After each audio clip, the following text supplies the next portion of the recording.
The process of scanning continued for some time, before finally, the woman's voice once again spoke up. "The scanning process complete," she said, as the spinning and light and waves of energy from the 4 rectangular segments of the ship protruding from the front finally began to slow to a halt. "Ah, good. Now we're in business," the man replied. "How are we looking on the data?" "We have accumulated a massive amount of data regarding the planet in question. Some information is still processing. As I said, the amount of data was massive. I will display it now," the woman's voice said, as once again a holographic projection lit up in the middle of the room. And there, now in a stunning amount of detail, was Agara, Delius's home world, more clearly displayed than he had ever seen it. It almost seemed majestic, beautiful by any standard. "Wow, that's some good clarity right there. That's what I call a high-quality scan," the man replied as he began circling the projection. As suddenly, completely absurd amounts of information began to spring to life in the projection, surrounding the direct projection of the world, with flowing images, data, in a language that Delius himself couldn't understand, and countless different images that didn't make any sense to Delius, as he wasn't a scientist and couldn't understand it. "So far from the data accumulated, we have a complete biological survey of all easily detectable species on the planet's surface, including waterborne species. This planet contains a highly developed ecosystem. The genetic data for each of these individual countless species is still quantifying, as I have labeled it non-priority for the time being," the voice said, as what looked like images of events on the surface, pictures frozen in time, seemed to display on the screen in that massive projection somehow. What looked like holographic displays of creatures that Delius recognized easily. Predators hunting prey animals, insects crawling along the ground, and countless other species that Delius was very familiar with, seeming to just be going about their regular lives.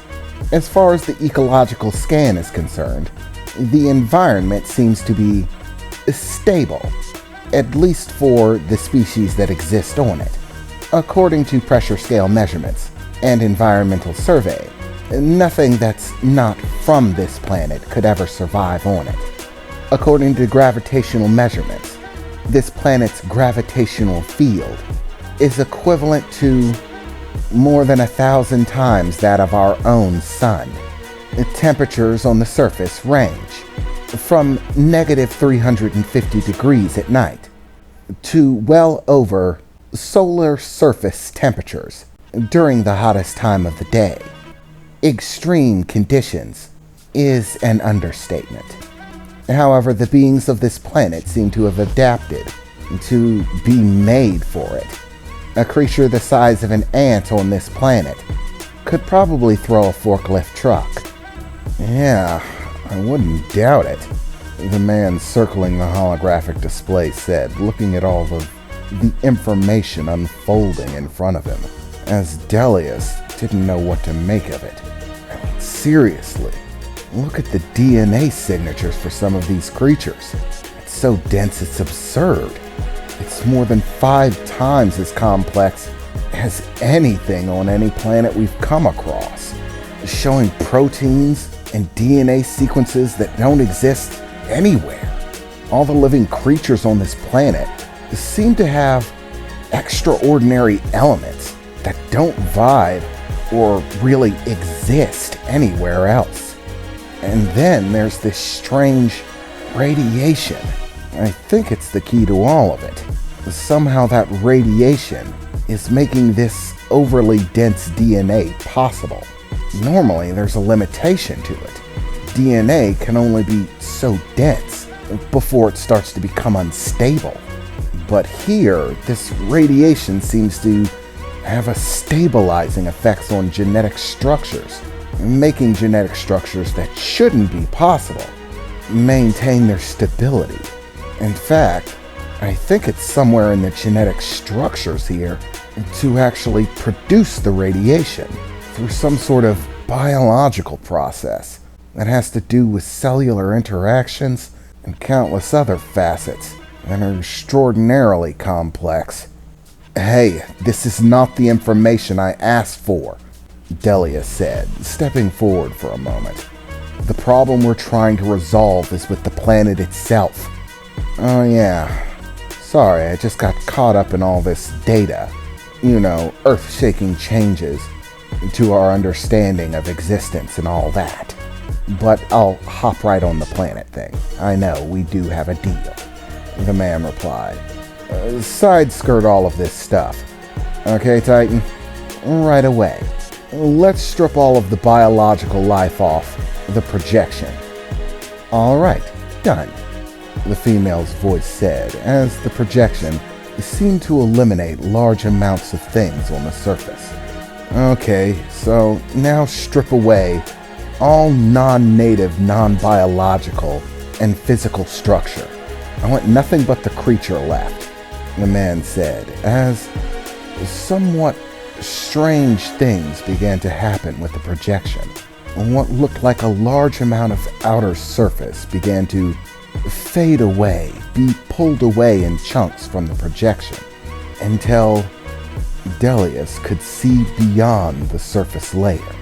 And there we have it, the man said, staring at the curled creature in the picture. This thing has a massive amount of exterior material stacked up on top of it, but taking it away barely does anything. In comparison to its actual physical mass, it's little more than an eggshell, like a nest that it's sleeping in, a warm blanket that it pulls over itself in order to take a nice long nap. Titan, can you give this some animation? I want to see this thing moving, he said, as suddenly Delius was astonished to see the creature in the projection begin to unfurl itself, and it was absolutely unlike anything he had ever seen. This was far more vivid and detailed than anything the Solari had presented. Delius could now see Hagara in true form and fashion, unlike he had ever seen it before. It was strange. He had lived on Hagara his entire life, and never imagined that he would see it in such a light. Its form looked sort of reptilian, yet it also had elements that reminded him of certain water-based creatures that lived in the seas of his world.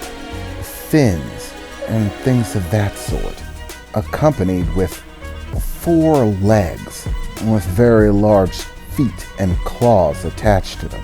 A large head filled with what looked like very dangerous-looking teeth. A set of spinal ridges that seemed to go down the center of its back, which Delius clearly recognized as very noticeable structures of his home world, that they had always known to be Hagara's spine, and they called it as such. The mountains were called the Spine of Hagara. It was a sequence of mountain ridges that stretched high into the sky and circulated nearly the entire world. But to see them unfurled on this creature gave him a great deal of pause and perspective to the true magnitude of what he was seeing.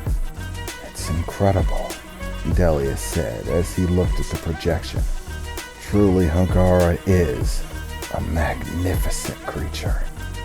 You've got that right, the woman's voice spoke up. According to our scans, this Hagara of yours has claimed the record of the largest living organism we have ever detected in any known system or galaxy. In fact, there is not a classification for any creature in this scale, because there's nothing to reference it to. Thus, creatures on this scale have no classification. For the moment, we will classify it as God-level creature. Well, don't you think world-level creature would fit better? And Delius replied, as he looked about, still somewhat off-put by a voice from someone who wasn't actually there. Sorry, but the category of world-level creature is already taken. A world-level creature would fit inside of Hagara's mouth rather nicely. So, Hagara is on a different standard. He's much bigger than a world-level creature. As I said, he's unprecedented, at least according to our records. We've got nothing that even comes close. According to our scans, Hagara actually moves about by manipulating magnetic waves and gravitational fields. It can propel itself through space by creating influxes in gravitation, creating a gravitational field in front of it in order to move forward, left to move left, right to move right, and so forth. Omnidirectional movement at will, based on the manipulation of gravitational fields. It's quite astonishing.